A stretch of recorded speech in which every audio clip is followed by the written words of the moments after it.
حضور کی بارگاہ میں ایک خاتون حاضر ہوئی نا، یا رسول اللہ میں گناہ کر بیٹھی ہوں۔ کیا ہوا؟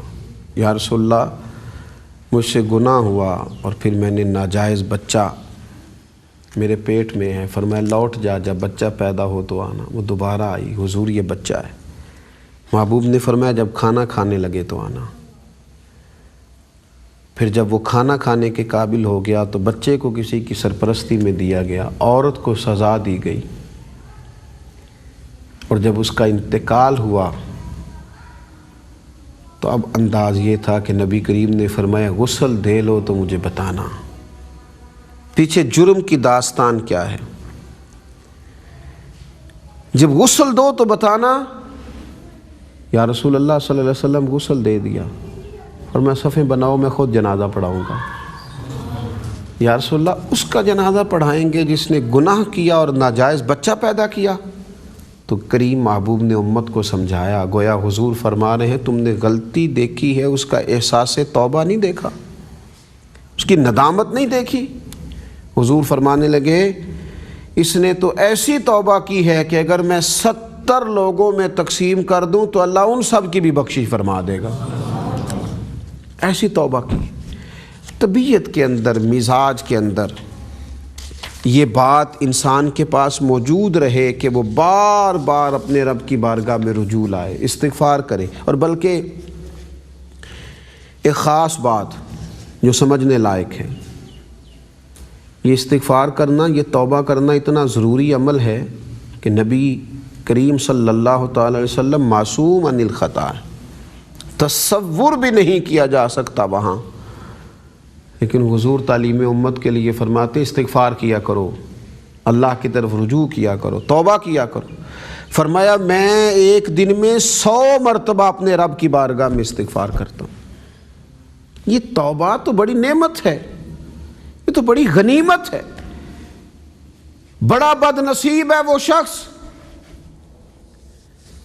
جس کے پاس سارا کچھ ہو لیکن توفیق توبہ نصیب نہ ہو۔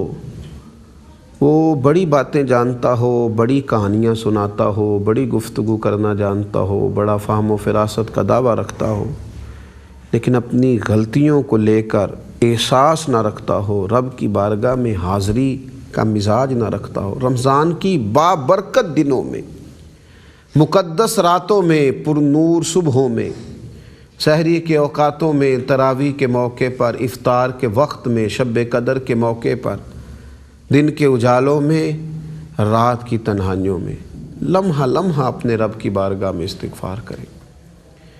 ایک ایک گھڑی اس کے حضور حاضر ہوں۔ ان خطاؤں سے بھی اللہ کی بارگاہ میں معافی مانگی جائے جو جان بوجھ کر ہوئیں، اور ان سے بھی درگزر کا سوال کیا جائے جہاں بھول گئے تھے۔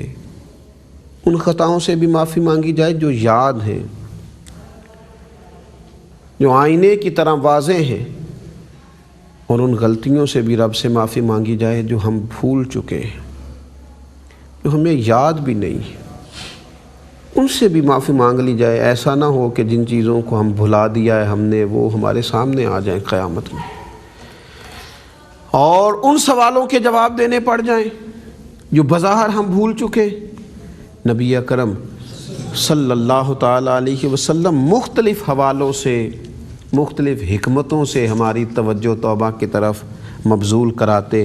حضور فرماتے پیتل یا لوہے کو بھی تو زنگ لگ جاتا ہے نا، پڑا رہا تو زنگ آلود ہو گیا۔ حضور فرمانے لگے دلوں کو بھی زنگ لگ جاتا ہے۔